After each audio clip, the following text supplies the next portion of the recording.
Olá, estudantes de inglês. Aqui é o Teacher Felipe. Vamos dar uma revisada sobre o past simple do inglês, o passado simples, como fazer perguntas, como fazer afirmações e como fazer e como negar, dar ideias negativas no passado no inglês. Primeiro, uma frase típica com um verbo regular, lembrando que os verbos regulares eles apresentam o past simple ou o passado simples e o passado particípio.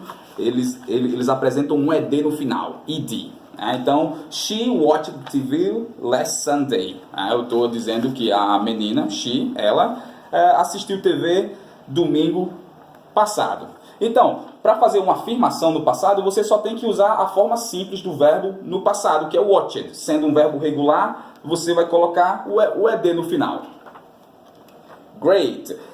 O próximo passo é como fazer perguntas. E perguntas, nós temos aquele verbo auxiliar que é o did. Então, nesse caso, eu estou fazendo uma interrogativa, eu estou fazendo uma pergunta. Did she watch TV last Sunday?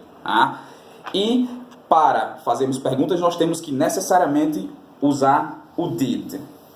Para a maioria dos verbos em inglês, não são todos, certo? E o did, bem, na minha opinião, ele não tem tradução. As pessoas tentam traduzir o did enquanto um verbo auxiliar no inglês, mas o did ele não tem tradução, ele simplesmente expressa uma ideia.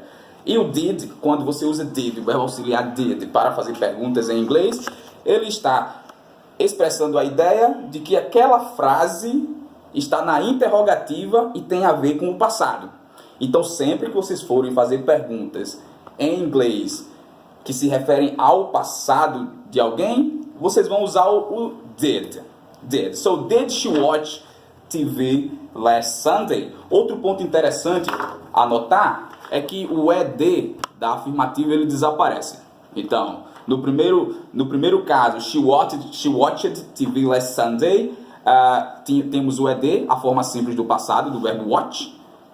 E no segundo caso, ele desaparece. Nós temos o did, que já está expressando o passado, e o inglês, ele não é uma língua redundante. O inglês não é redundante de maneira alguma. Em português é possível falar, eu não fiz nada. Eu dizer que não estou fazendo algo duas vezes. Eu não fiz nada, se eu não estou fazendo nada, vejam o raciocínio, eu estou fazendo alguma coisa.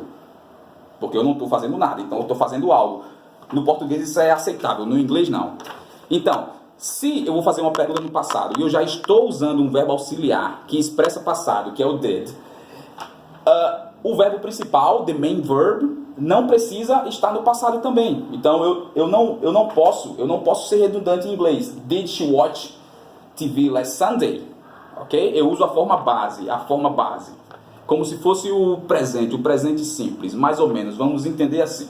Embora que a forma base ela é aquela forma que o verbo está solto, ele não tem contexto algum, ele pode ser usado, ele só vai expressar uma ideia mais concreta quando ele for usado em algum contexto. Por exemplo, se eu falar I watch TV every Sunday, isso de fato acontece raramente, eu não sou muito fã de TV, mas ele ganhou uma ideia quando eu coloquei ele no contexto. Se ele estiver na base form, ele não tem ideia alguma. Vai depender do contexto que eu colocá-lo. Então você usa o verbo na base form. E a terceira coisa é fazer negativas em inglês no passado. She didn't watch TV last Sunday. Ela não assistiu TV domingo passado. She didn't. Então eu coloco um did, que é o verbo auxiliar que está expressando que a ideia está no passado, e esse didn't que equivale a not. She did not. O que é que eu estou expressando aqui? O didn't, ele tem tradução? Não. O didn't não tem tradução. Ele simplesmente está expressando que a frase está no passado e na negativa. Se você for traduzir ao pé da letra para o português, vai dar errado. Então, she didn't watch TV last Sunday. Ela não assistiu TV no domingo passado. Mais uma vez, traduzir o didn't? No. O didn't expressa uma ideia que está no passado e está na negativa. Muito bom. Aqui eu usei um exemplo de um verbo regular, que é o verbo watch, o verbo to watch, certo? E agora vamos usar um exemplo de um verbo irregular. Os verbos irregulares são aqueles verbos que não levam ed no final quando estão no passado. Eles têm uma forma irregular, como por exemplo o verbo buy. Buy significa comprar. Buy. significa comprar. Não é buy de buy buy, embora você pronuncie do mesmo jeito. Tem uma diferença na escrita e uma diferença de ideia. Então vamos para esse exemplo aqui. You bought a car last year. You bought a car last year. So, buy é o passado simples do verbo buy. Bought, perdão, é o passado simples do verbo buy. Então eu uso a forma simples do passado para fazer a afirmativa. Lembram que com o verbo regular nós usamos a forma simples do passado? Watched com ED era um verbo regular, mas agora nós temos um verbo irregular. Então eu vou usar a forma simples desse verbo irregular. I buy a sandwich every Monday and I bought a sandwich yesterday. Eu comprei um sanduíche ontem. Usa-se a forma simples. E para fazer perguntas? Lembram-se que eu tenho que usar a base form, a forma básica, aquela forma onde o verbo não tem ideia nenhuma, a não ser que você o ponha em algum contexto. Tá aqui. Vamos fazer uma pergunta com o verbo buy, comprar. Did you buy a car last year? Você comprou um carro ano passado?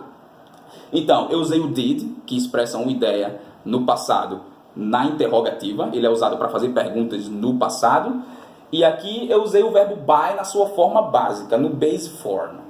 So, did you buy? Eu não vou falar did you bought, porque aí eu vou estar no passado duas vezes e o inglês ele não é o quê? Redundante. Muito bem, William. A minha aluna está assistindo o vídeo aí. Certo? O inglês ele não é redundante. Então eu só expresso uma ideia uma vez em uma oração e é isso aí. Então aqui está na interrogative form. Na forma interrogativa eu uso o did mais o base form. Vamos para a negativa no passado com o verbo irregular? Como é que vocês acham que ficam? 1, 2, 3, exatamente, acertaram.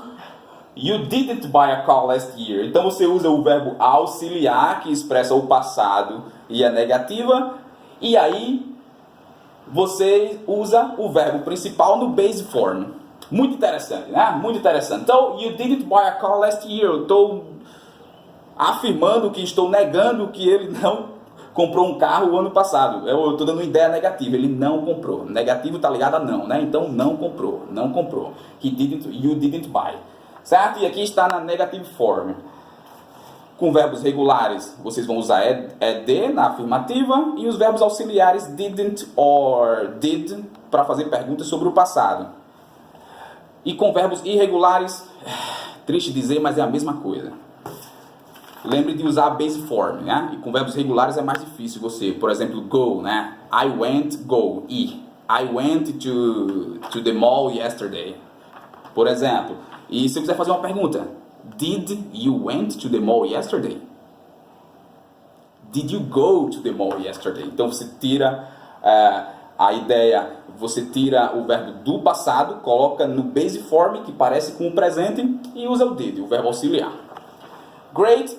Outra coisa bastante importante sobre o past simple é o time reference, que é a referência de tempo. Quando você usa o simple past, salvo quando haja um contexto já indicando quando a ação aconteceu, você tem que usar o time reference, que é a referência de tempo, quando a coisa aconteceu, quando a ação, o evento, o fenômeno aconteceu. Nesse sentido eu usei last year, você poderia usar last week, yesterday, last vacations e por aí vai.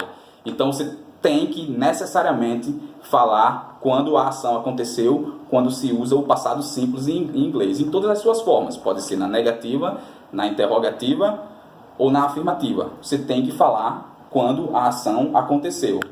Mas aí vem as questões de... em conversas, teacher, eles não falam quando aconteceu todo o tempo. Você vai notar que geralmente tem um contexto já indicando quando essa ação aconteceu. Por exemplo, se eu perguntar what did you eat yesterday? Eu fiz uma pergunta usando o passado, usando did. Você não tem que falar I ate a hambúrguer yesterday. Não, você só fala I ate hambúrguer, porque já está implícito. Eu e você, nós já sabemos que eu estou falando sobre ontem, sobre yesterday. Né? Então, usem o time reference quando fizerem o simple past, o past simple, perdão. E bons estudos, galera. Tchau, tchau.